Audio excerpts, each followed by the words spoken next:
Okay, good afternoon, everyone. We are ready to get started. Okay, thank you for joining us for another Innovations webinar. My name is Fernando, and I come with the Region 9 Head Start Association. So welcome all of you. Thank you for taking the time. I'll be your webinar host today, so feel free to send me a message with any questions regarding audio, video, connection issues that you experience, and I'm here to help you fix them so you have a pleasant session with us today. To get a hold of me, you will use the chat option of Zoom, and that will allow you to send me a message behind the scenes so I can assist you with whatever issues you experience. I'll also like to mention that the session today will be recorded and will be made available for on-demand consumption within 24 or 48 hours on our website, www.region9hsa.org. We also encourage your participation. So throughout today's presentation, there will be several opportunities to send us questions and or comments. And to do so, you will use the Q&A option of Zoom, which will allow you to type a question or a comment that all of our presenters today will be able to see and address accordingly. So feel free to send us a comment throughout those moments in the presentation.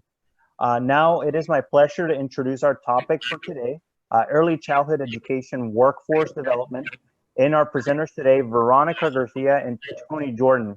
Thank you and enjoy the session. Fernando, thank you very much for that great introduction. Good afternoon to our fellow grantees across the Region 9 area.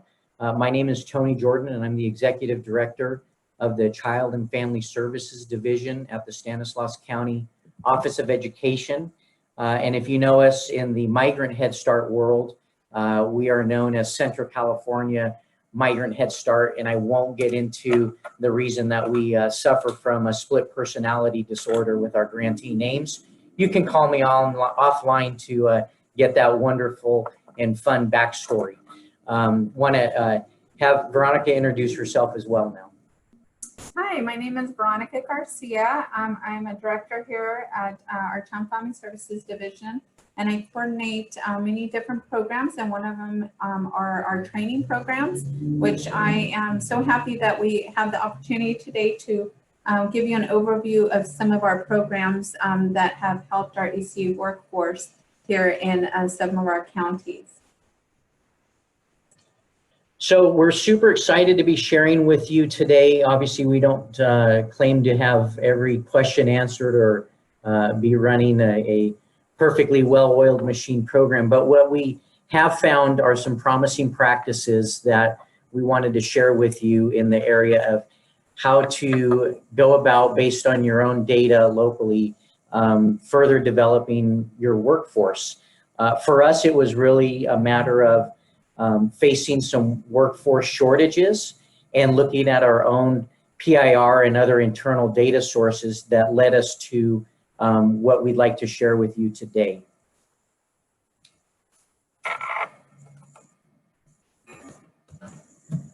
So a little bit more background of Child and Family Services and who we are and what we do. Really, all the work that we do is centered around three pillars of our work: educating children, supporting parents, and developing professionals. Today, obviously, we'll more go into some different things that we've done over the past couple of years in that third pillar of developing professionals, which we know is foundational to doing the best work possible in the first two pillars of the work that we do. And we know that when all of these things are working well together, we truly are impacting lives and communities for the better. This past year, just to give you an idea of the size of our organization, we had the privilege of serving and educating 7,400 young children, ages birth to 5, representing 6,900 families throughout our 7-county service region, and working with over 1,200 staff in those counties. So in total, we've had the privilege and honor of impacting the lives of 15,500 folks with the programs that we provide and service. So here's your first opportunity to engage with us. We want to make this a very interactive session for you. And the information, there's 2 questions that should be popping up on your screen here in a little bit. The first one was really what prompted us to start moving in this direction that we'll unpack for you throughout our presentation. But we really would love to know how many of you in the audience today, we understand that there's over 75 grantees that have signed up for today's session, and thank you for that. But we want to know how many of you have or are currently experiencing staffing shortages. So that's a quick yes or no response. Our response 2 years ago was a very strong yes to this question, which led us to develop some of these programs that we'll be sharing with you today. The second question is multiple choice, and what we really wanted to do is find out if you are experiencing staffing shortages, what positions specifically are you experiencing staff shortages in, and about how many vacancies are there? So for example, if you have between 1 and 5 vacancies at your preschool associate teacher level, you'd mark that first box. If you have, for example, 6 to 10 shortages in family service workers, or whatever name you might call them, but we'll just go with kind of the generic names, you check that box. So these 2, I think, will really give us an idea of where the grantees who have signed up for this session are at currently. So take a moment and respond to those polling questions, and we'll view the responses here on our end momentarily.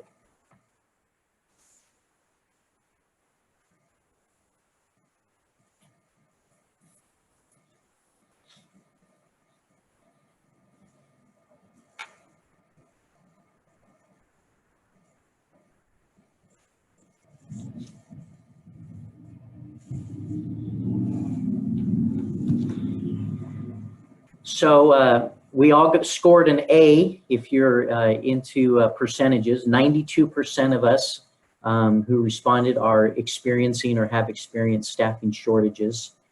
And it looks like, I'm going to scroll down here. I don't know if everybody can see this screen or not. But it looks like the majority of the shortages are in the infant toddler teacher area. And a close second looks like preschool associate teacher, and with 6 to 10 vacancies, and the infant toddler teacher was 1 to 5 vacancies. So a number of folks out there, a number of you grantees obviously are experiencing staffing shortages, and it looks like the majority are in the less than 10 range, and in the areas of associate teacher and infant and toddler teacher. So that really speaks to what situation we found ourselves in as a grantee. And that's really what led us to go down this road. We know that workforce is important because not only does it support the program pillars that I shared with you at the onset of our presentation, we personally were facing workforce shortages. But the other piece of interesting data that we used in developing our programs that we're going to share with you was that 25% of our current staff at the time were past Head Start parents. So we knew that 1/4 of our staff were previously served by the program. So we knew that we in the past had grown our own staff, if you will, from parents who are in our program. And for those of you who've been in Head Start for a while, know that that is really a bedrock foundation of what Head Start's all about, is, you know, developing parents, bringing them into the program fully, and for those who are interested, helping them to become employees of the program. So those data elements really guided what we started to do. Some of the impacts that we were facing with our staffing shortages were huge numbers of waiting lists and no staff to open classrooms. Up and down our 7-county service region, there were times when we really struggled to get classrooms open. We were trying to bring in subs and short-term staff. We didn't have enough staff in the substitute arena to be able to allow teachers professional development time, and it was impacting staff wellness.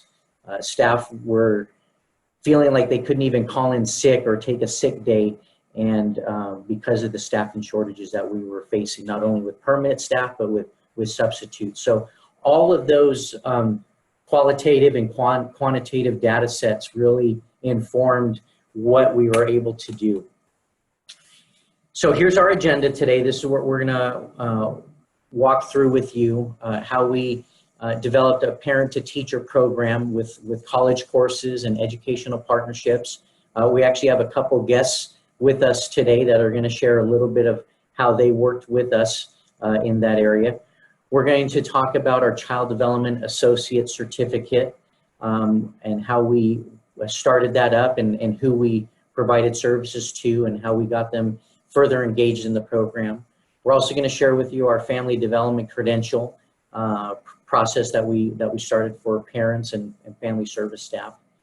And after that, we're going to talk about some of our lessons learned, some of our outcomes, and some of our future plans. Obviously, data-informed living, as we're now all accustomed to or getting accustomed to, tells us we can't just stop where we're at. We have to continue to look at, okay, we've done this, how can we make it better? What other areas do we need to look at unpacking?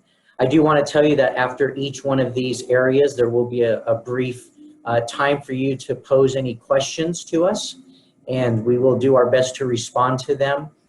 If we're not able to get to questions, we'll work with Fernando and Ed to see how we might be able to respond to those after the session.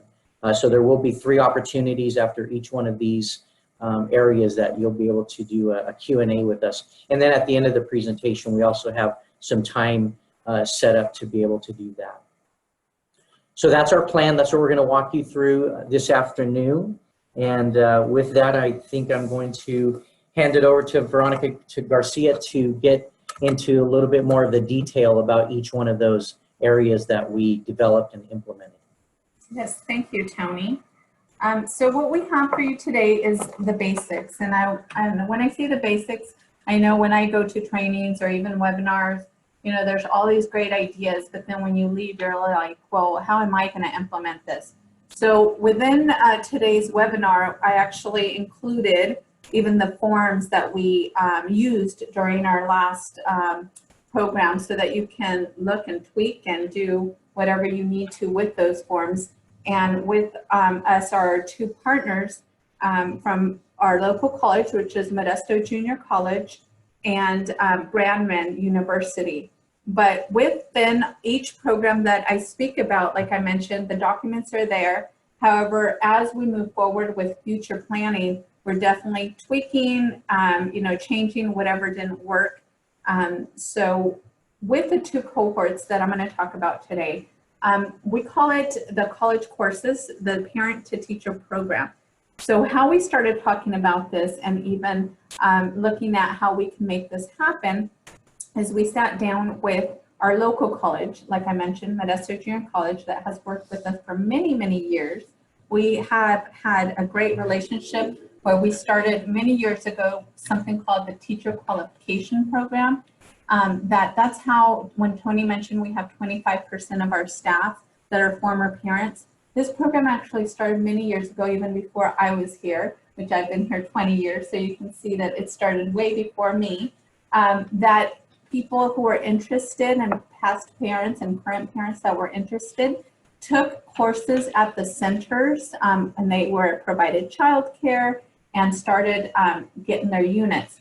Well, soon we didn't have what was called a teacher qualification program where you just took units because, as you know, with Head Start, the qualifications became more intense, more, you needed an AA degree in specific units, not just certain child development units. So we started what's called an Associate of Arts degree program with the college. So we started that program and got a lot of our teachers, preschool teachers, through this program the 2011 requirement of an AA degree, the colleges helped us a lot to get that going. So as you know, as I mentioned, we had a great relationship already. However, when this shortage came, which a lot of us have been facing, and we're not through it obviously yet either, we sat down with our 2 colleges and said, this is what we need, how can we make it happen? So what we asked for was a cohort of 4 college courses that would get the parents through the 4 core courses to get their associate teacher permit through the California Commission on Teacher Credentialing. And we asked both colleges to give us proposals and then look at our funds to see, you know, what funds we could leverage throughout our state funds, our Migrant Head Start, we have Regional Head Start, Early Head Start, and Early Head Start partnership funds. And with that, we did discuss, you know, the college, with both colleges, what college courses they could provide, what we needed, what funds we had available. And with that, we ended up with 2 separate courses, cohorts going on at the same time, actually. One started a little bit later, but what we were able to do was with one college, Modesto Junior College, we did a cohort of 30 parents, and those were for the preschool track, we called it, because there were no infant toddler units with that cohort. However, we had a response of, oh gosh, over 150 parents that were interested in doing these cohorts, that we opened up another cohort with Brandman, but in this one, we only had funds for 20. So with the Brandman cohort, we said, why don't we do an infant toddler course? And that way, they the participants that finish this these courses and apply for their associate teacher permit can actually work, obviously, in infant toddler classes. And as you know, with Head Start, the minimum is the CDA or equivalent, which is the associate teacher permit. So going out of this cohort, they could actually be infant toddler teachers. So we truly had 2 tracks going on, one for associate teachers and assistants, and also infant toddler teachers if they took the 3 units over here at Brandman. So with that said, I did do a little breakdown because I know everybody's interested in how much did this cost, Veronica? And so we did a little breakdown on what it cost us. So for the junior college, as you know, it's always a little less expensive because it's a junior college. We worked through workforce development, which helped us get through all the contract process and the support. And it ended up being $1,500 per participant, which we're talking about all 4 classes, the books, the parking, the support, which I'll talk about in a little bit. With our private nonprofit, with Brandman University Extended Education, ended up being $3,000 per participant. And again, it included all 4 classes, which included the infant toddler class, the books, and all the support that went with it. So with that, I would like to hand it over to Miriam Medina and Elizabeth Lasagna,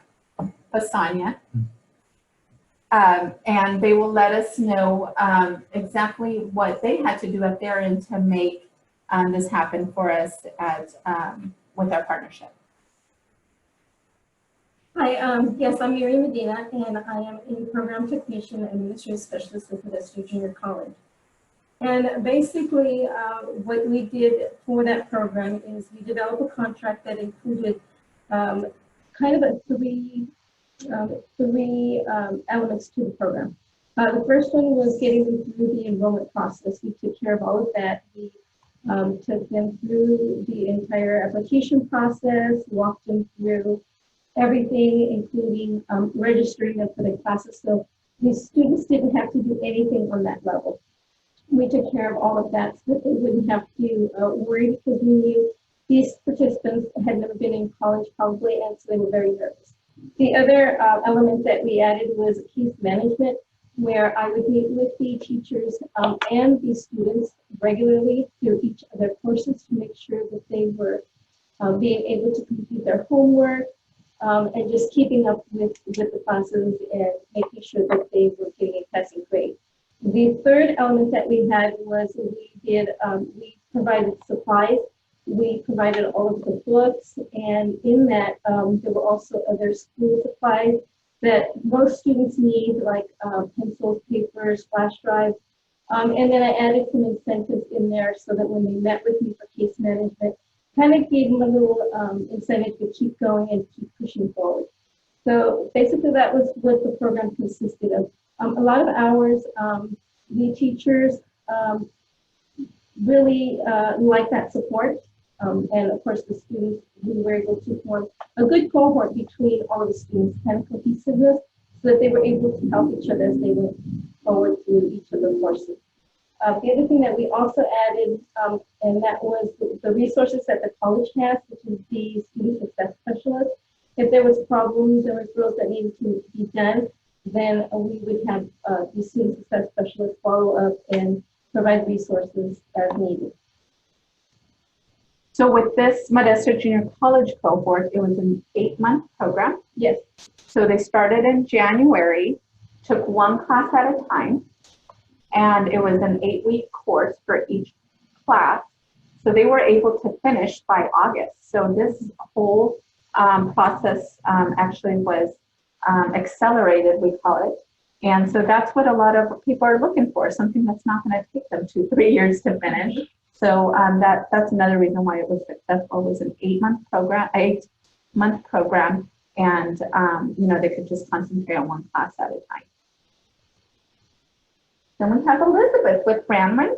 We also did a program, and also I believe it was an 8-month program as well.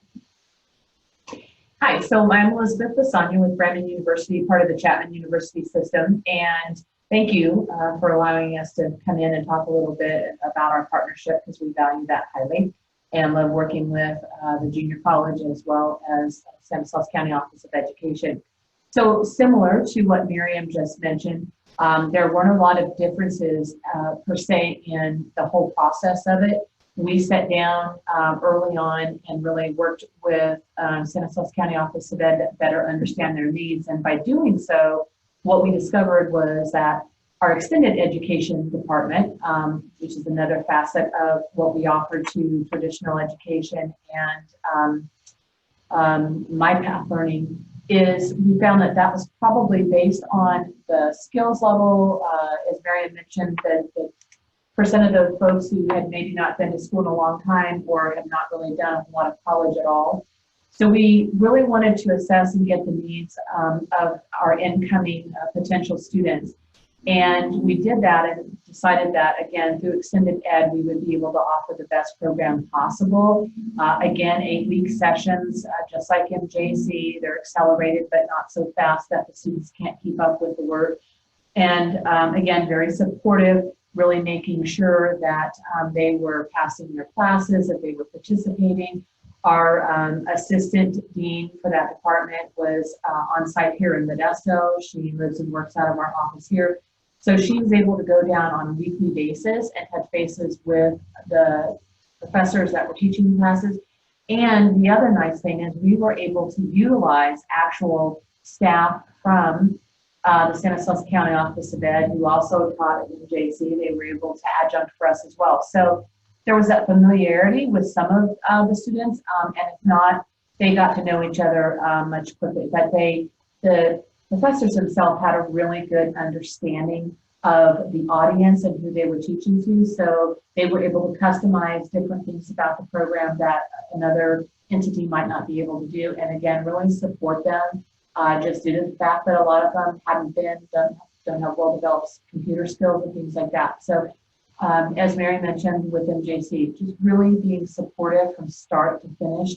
We wanted to see these people be successful. And the interesting thing is that so many of them who, I don't want to say dug their heels in, but were very nervous about entering back into, quote, college and that learning mode at the end. So many of them were like, I want to finish. I want to go on and get my associate's degree, and then I want to go on and get my bachelor's degree and become a credentialed teacher, and many stories like that. So after graduation, it was really wonderful to hear that. And again, I have to, give credit to our extended education department, who, as well as what they did at MJC, really walked everybody through that, made sure they didn't have to get confused or, didn't know where to go or what to do. We sort of paved that way for them and offered them a pre-test so they could kind of understand what they were looking at when they started the program. So we're very happy with our partnership and the success of the students that went through it, and are looking to, do more along those lines in the near future. Thank you, Veronica. Perfect. Thank you, Elizabeth.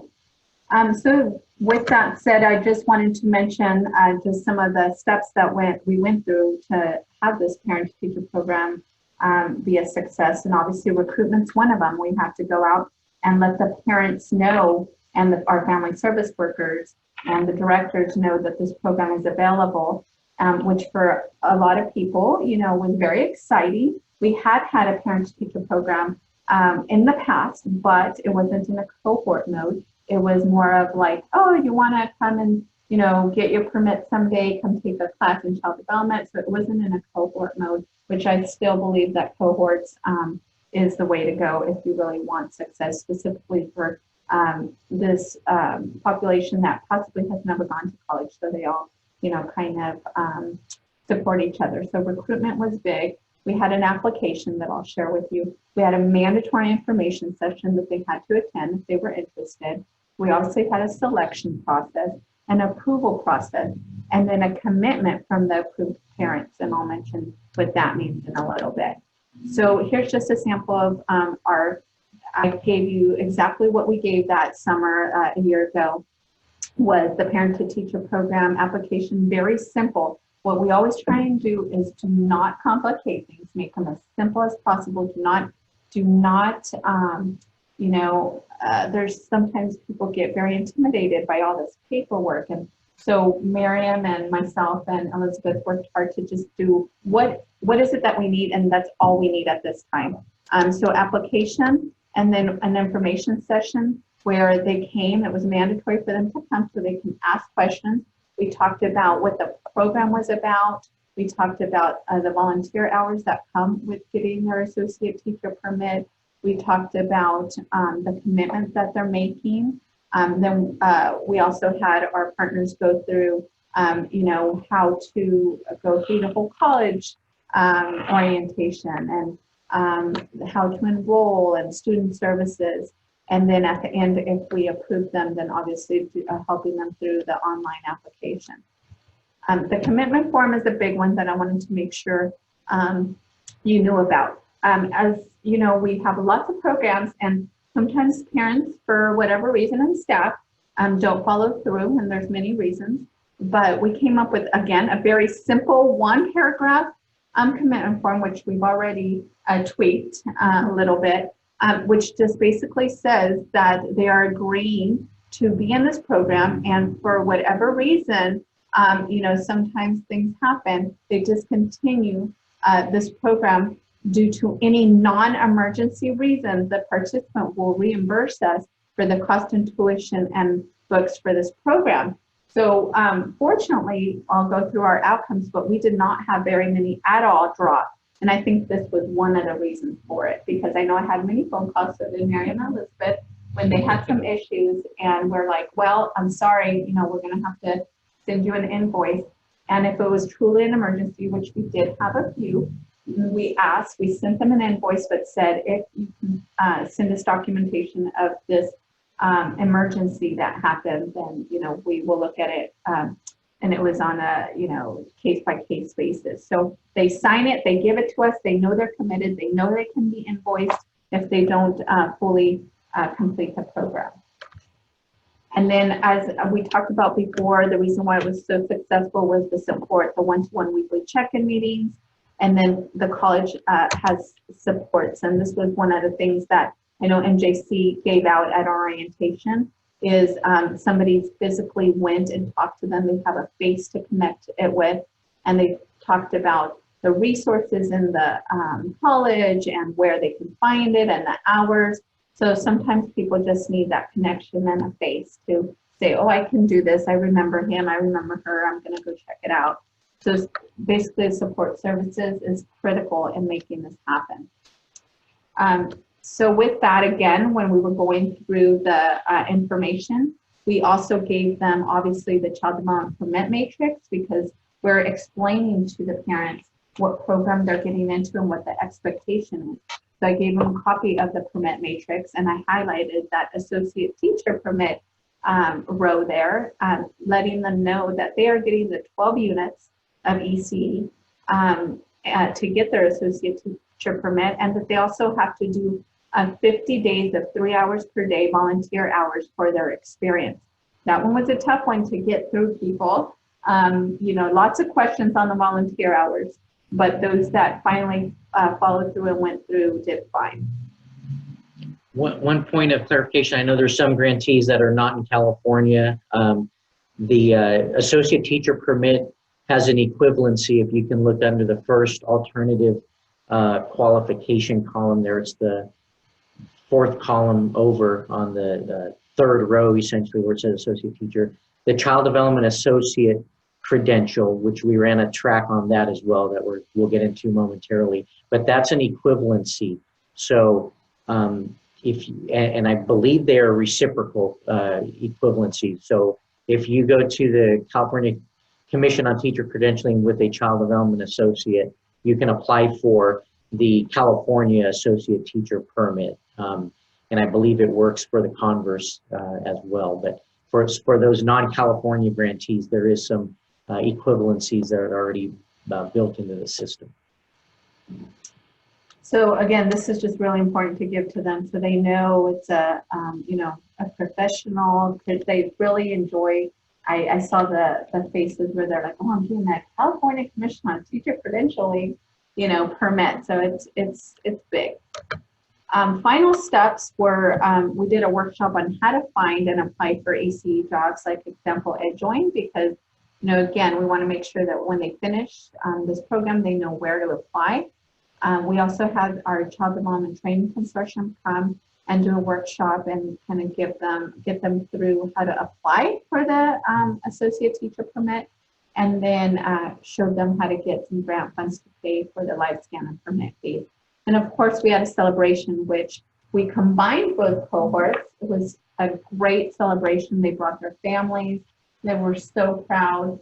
We had our partners there, and it was truly one of the best celebrations I've ever been to, where they were so proud to have finished this program. And for some of them, a lot of them, it was a huge accomplishment. So it was very nice. And then at the end, obviously, we follow up with the participants and connect them with the agency. So let's say they were a parent at one of our agencies.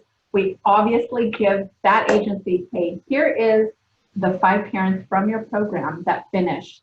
You will want to contact them and ensure that you know, kind of get them through some of the process of how to apply for your program. And so connecting them with that.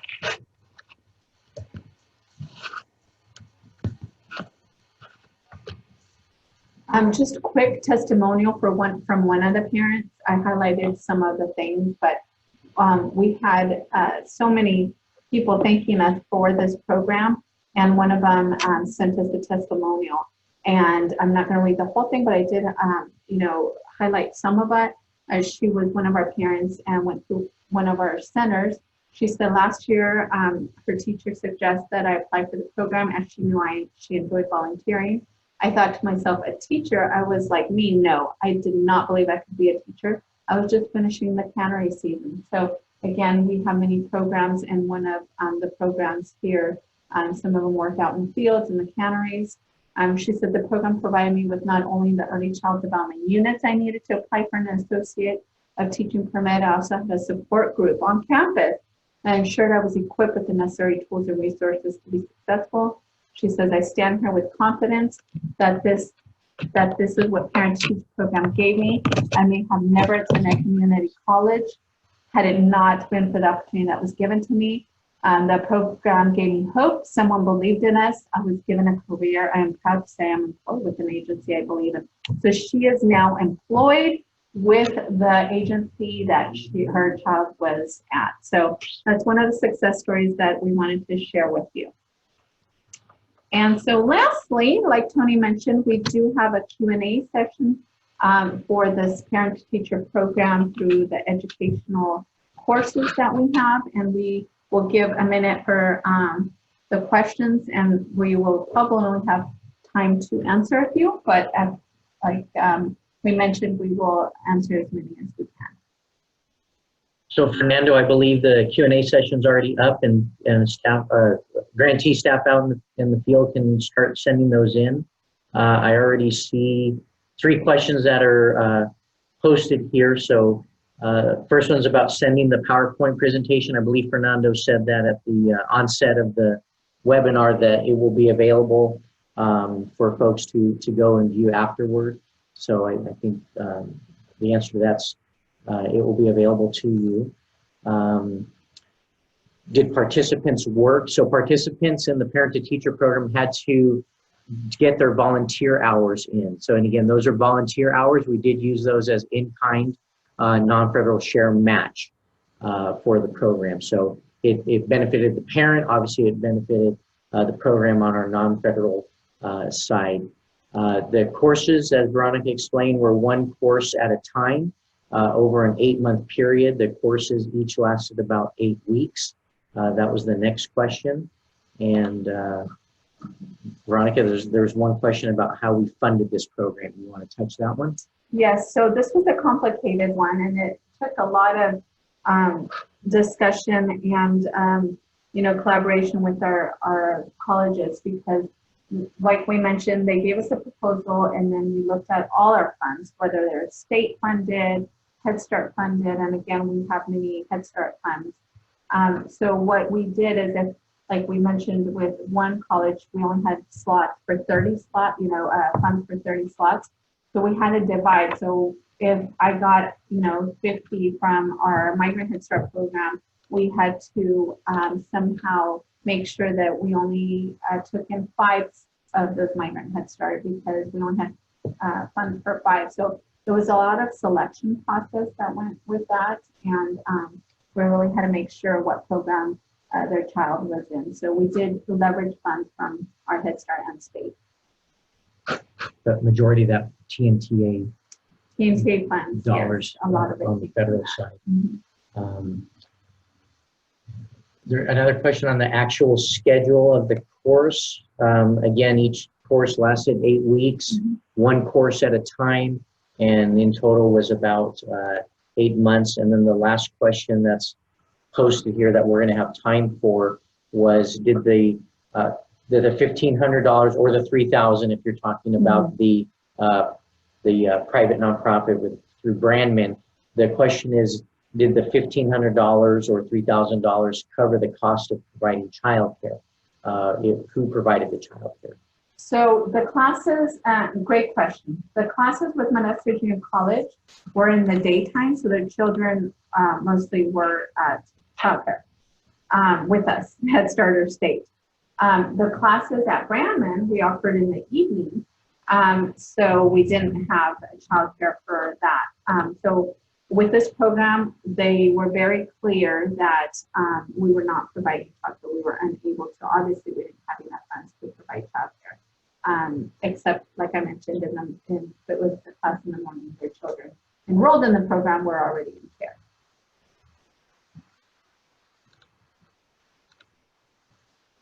So I think that was all the questions that were posed, and we do need to move on based on the timing we have for the webinar. So there will be one other opportunity at the very end of the webinar to pose any further questions, but we are going to go to our next model that we developed and implemented, which was the Child Development Associate.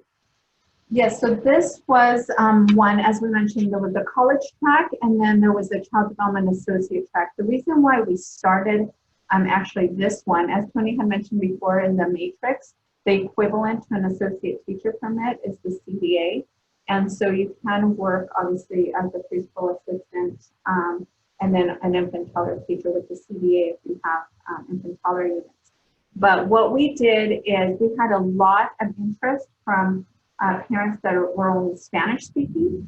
So we thought here is a great opportunity to get some of the parents that are interested, and we can do this program in Spanish. So we are fortunate to have some coaches here on site that are CDA professionals, advisors. And so we had one of our coaches dedicate some time to this program.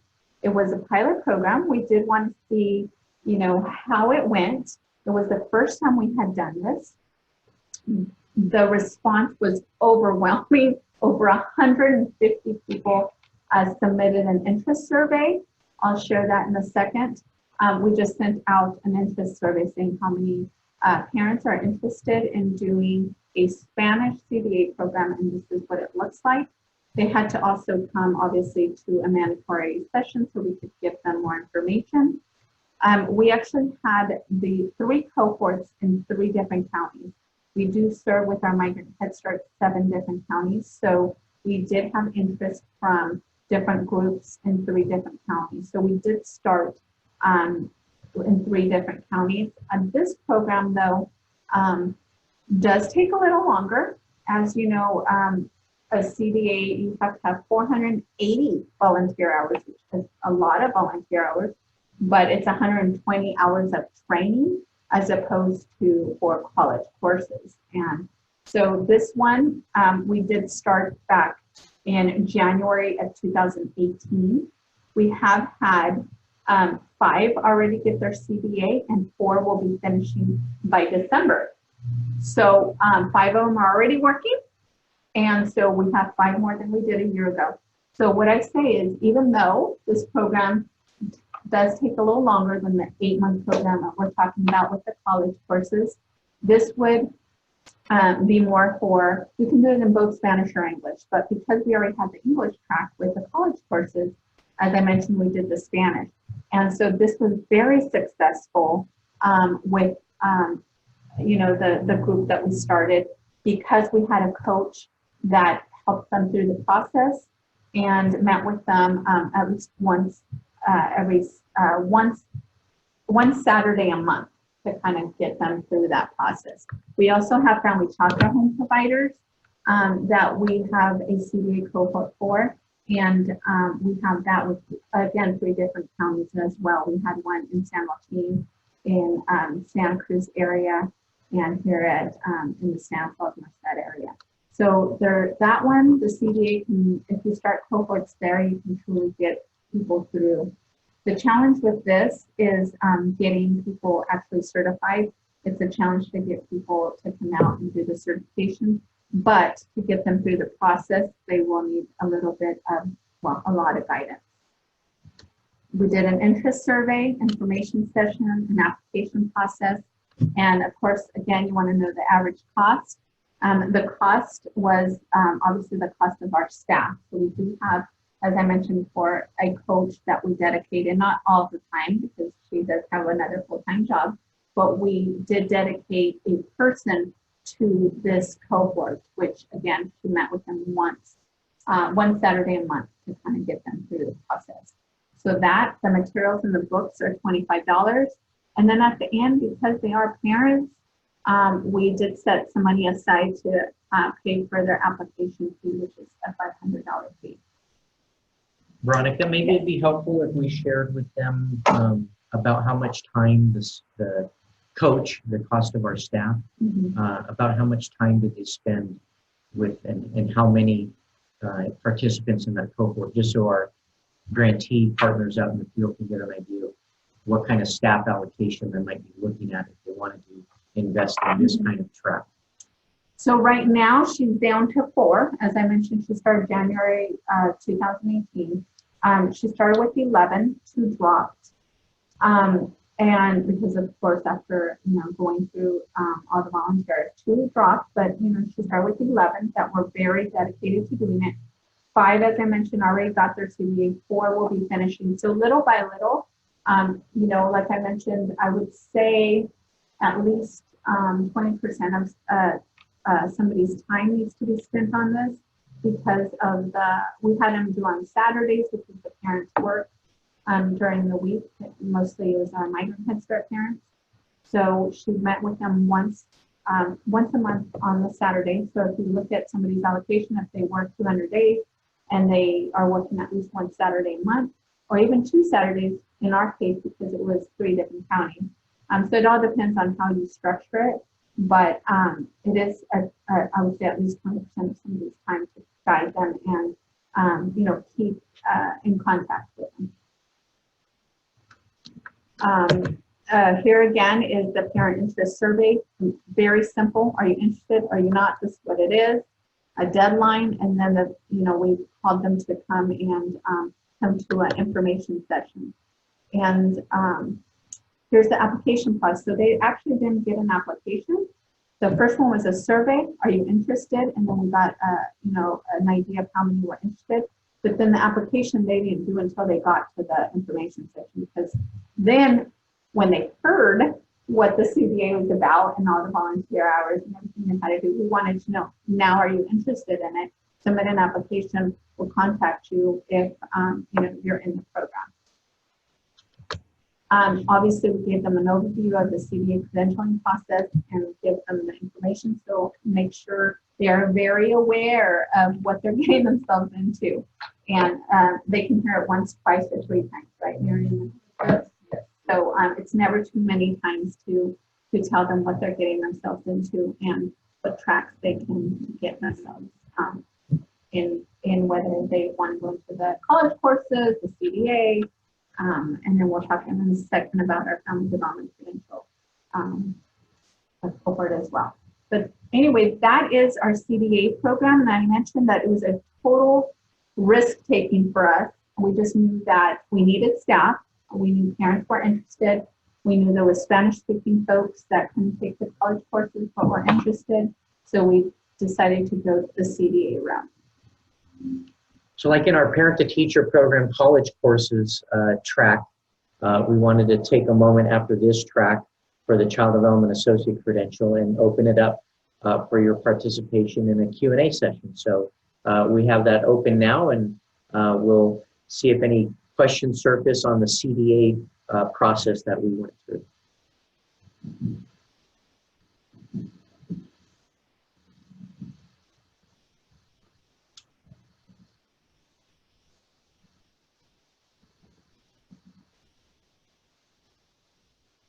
Okay, looks like no questions on that. So we'll move on to the Family Development Credential. This was another program that we just decided to see how it goes. And as we had mentioned in the beginning when we did a poll is, you know, we talked about all the different types of staff that we need by position, which was the family service workers. Obviously, we need family service staff, we need infant toddler teachers, and then obviously associate teachers.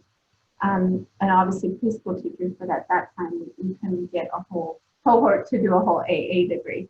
So with the Family Development Credential, we do have 2 of our staff are trainers of the Family Development Credential, and we do 1 cohort a year where we have our staff from our agencies come and participate in the Family Development Credential cohort. And we thought about why not open it up 2 slots for our parents and see how it goes. See if we can get them their credential, experience, and everything needed for that, and get some family service workers, staff that are prior parents or current parents. So we did have 2 that went through the Family Development Credential last year, and we're planning to have another 2 slots open for this upcoming Family Development Credential cohort. And same process, we had them do an application, a commitment form again. With all our programs, we have a commitment form because they're public funds. We want to make sure that if they don't follow through, we invoice them, and they know that, you know, it's not a free program. It's something that they need to follow through, and if they don't follow through, they will have consequences. So we did have, again, estimated cost is the cost of our staff, our trainers' time, materials, $65, and then at the end, the credential fee, which is $250. So through this, again, very simple family development credential cohort, and what program they wanted to go into. their director on all these applications always has to sign. We have to make sure that they are on board with having this person or this parent join our cohort, and that they're vouching for them. They are parents of the program. We give them an overview, obviously, of the program and what they're getting themselves into and the outcomes at the end of what we expect. And the outcome is always that they will be our staff. Fortunately, some of them have, and we'll talk about the outcomes in a second, but for this specific family development credential, 1 out of the 2 is working already. So right after she finished, she got her experience and is working already. So as the other 2 programs, there's also some time for any questions and answers, the Q&A for the family development credential program. We'll give a second for that to see if there's any questions.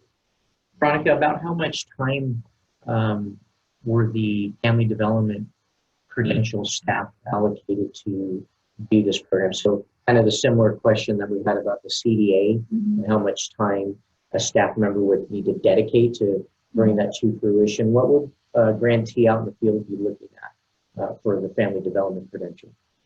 So with our family development credential, it's already a cohort we have. So to bring in 2 parents into that cohort, you know, obviously it's a little more time to review their portfolio and everything that goes with getting a credential, the family development credential. But our model is that it runs from November to May is the actual cohort, and they do every other Wednesday or twice. They meet for 2 days out of the month, and then the trainers obviously have to do that training twice a month, plus review you know, their portfolios and work with them. So I would say giving them at least 6 days a month to do this program along with the parents.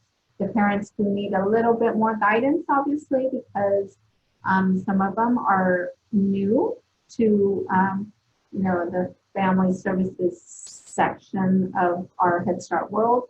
But then again, some of them have had some experience in the family services field, and we need to give them the experiences needed for this credential. So I would say at least 6 days a month for this trainer. And for someone to become a trainer or trainers of the family development credential, like how long is that process? So they have to go through the trainers from the for it through, there's different types of family development credential, and ours went through the University of Cincinnati. So that's a 3-day, back then when they went 2 years ago, it was a 3-day training of trainers, and then they have to do the certification themselves as well. So for those of you who haven't started a family development credential cohort, you can look up different ones, but I'm sorry, University of Connecticut. It's the Center for the Study of Culture, Health, and Human Development at the University of Connecticut. We started this program. It was a collaboration with the California Concern Association about 3 years ago or so. And so we just decided to add parents to this mix to see if we could get some new staff out of it.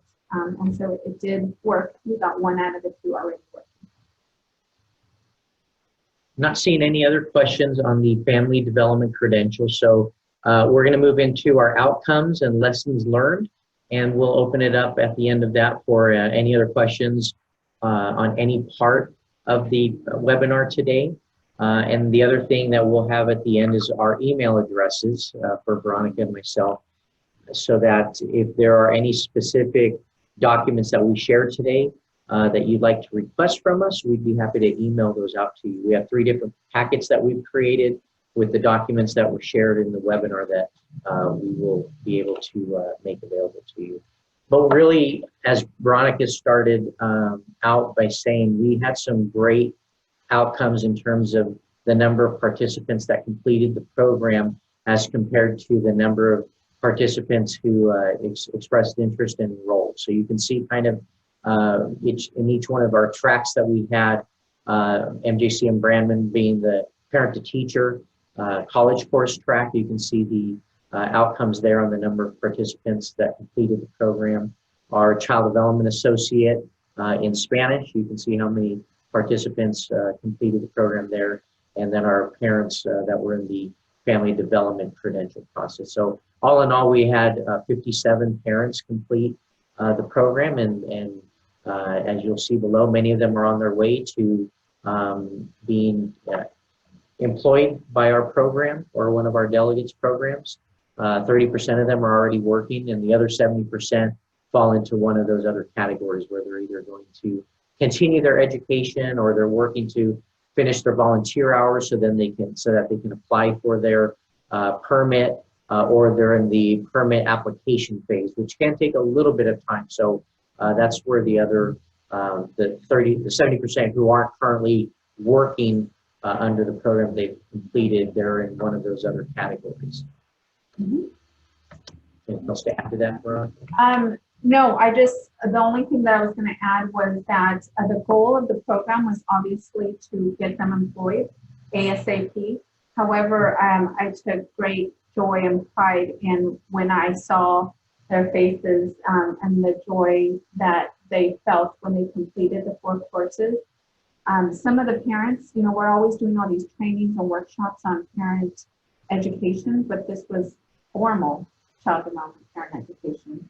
And so I would say, even if they don't go into our field for whatever reason, the parent education that we gave them was just one of the great benefits in being in our Head Start or state programs, that they now can implement what they learned in these classes with their own children. So, our intent is always, obviously, to get them in the workforce. So if they're going to continue their education and they're going to implement these strategies with their own children, it's a win-win for us. So apart from those outcomes, we obviously had some lessons learned that we went through this, as we were going through these different tracks. Background check and the clearances that are now required in the performance standards, we realized that can be a lengthy and more costly process now. So that was something that we learned as we went through this. I'll let Veronica touch the next 1 or 2 of these. Yes, so letters of intent, I think, because we are planning another one start this upcoming fall, is letters of intent, because we had such a high response and a lot of parents wanting to get into this program. We're going to have letters of intent added to the application, just letting us know why they want to be in this program and what their goals are, and then letters of support and recommendation from their directors, because we do anticipate a large number of applicants that we'll have to prioritize and sift through. So we want to make sure we choose the participants that are going to, go through the program, along with some college entry assessments that at Brennan we did do that, but at MJC we didn't. So some we did see that they struggled. They made it through, but some we knew that, it would have probably been best if we had done some sort of college entry assessment. So those were just lessons learned that we wanted to share. So for future plans, obviously we want to continue growing our own, working with parents, getting them further engaged in the program and helping them to become staff members. Once they're in, though, we know we have to continue with those career ladders. We have to get them on pathways, especially as other workforce starts to wind down their own careers. So we're really looking at how do we now take these assistant teachers that we have, associate teachers, and get them prepared for not only experience-wise, but educationally for going into a preschool teacher role, which requires an associate of arts degree or associates of science degree, depending on what college they plan to complete that in. So we are looking at an AA program for associate and assistant teachers. We also know that infant and toddler and administration courses in early education continue to be a high need. So those are areas we need to continue to further develop. And we also know that there's a 50% requirement for teachers to have a BA degree. So we've had BA degree reimbursements in the past, and we will continue to do that. We are also looking at the potential of having a BA degree cohort. So the reimbursement component has been challenging for us because it is costly for a staff member to put forth that initial investment and then wait for a reimbursement to come first through financial aid, and then any costs that go uncovered. That's where we were stepping in with that reimbursement program. But really looking at trying to develop a cohort and continuing with our family development credential. We do continue to get new family service workers all the time, and need to get them up and running and trained in that regard. Also, we have activities for our workforce development. We are meeting with a what we call ECU workforce committee, some quarterly meetings or as needed, so we can work within our community to talk about our issues and what we can all work together with our partners. Partnering in future with our adult education programs, including our ROPs and academics, and our academies. Staff participate. All of us participate in college advisory committees, like at different colleges in JC, Graham, Stanislaus, Cabrillo, so that we can talk about our shortages and what they can do to help us. We also have job fairs and staff for staff and substitutes, because subs are a big issue for us as well as I think for everybody. We pay for our sub fingerprints now and background check costs and immunizations, so that helps get some subs in. We go to career day recruitment with our high school students, and we give out some resources, recruitment videos, and pathway charts to those recruitment fairs we go to, so they know that child development does have a pathway. And so with that, I think we're at 4 p.m. Exactly, maybe a minute or two after, but we were able to go through all our programs and briefly describe, but in detail, we did give you some of the forms and everything that that we went through, so you can see our lessons learned and our future plans. So with that, any questions, Q&A for this session? And while you're thinking about any final questions that we might be able to answer for you, we'll go to this next slide so you can jot down our email addresses. We'll keep the window open here for the Q&A so we can respond to anything that may surface. But if you're interested in one or more of the packets of information that we put together related to our college courses, parent-to-teacher program, or our child development associate track, or our family development credential track, please email Veronica or myself, and we'd be happy to share those packets with you. That basically has all the forms that we embedded into today's presentation that explains really the nuts and bolts and the how of what we did, and be happy to share that information with you. So looking at our Q&A screen, I'm not seeing anything pop up, and wait 1 or 2 more seconds here. So I'm not seeing anything pop up. I appreciate your time, your attention, your concern, your commitment to early childhood education, and working on early childhood education workforce issues. Hopefully this has been a helpful session to you, and appreciate your time and engagement today. One question has surfaced. On the college courses, what day of the week and time did they meet? For Brandman, we met in the evening, and each 8-week session typically was on a different night. We really tried to work with what was going to be the best schedule for the students involved, but it was always in the evening, and they went from 5:30 to 8:30. And like I said, every 8 weeks, the day might change. The times are typically the same, though. And for Modesto Junior College, we kept it 2 days a week, Mondays and Wednesdays, before during the day. Started at 9 a.m. and went through about 12:35 to give parents time to pick up their children. And that didn't vary with classes, stayed the same. So I'm sure all of you have local community colleges in your area. I encourage you to engage in conversation with them.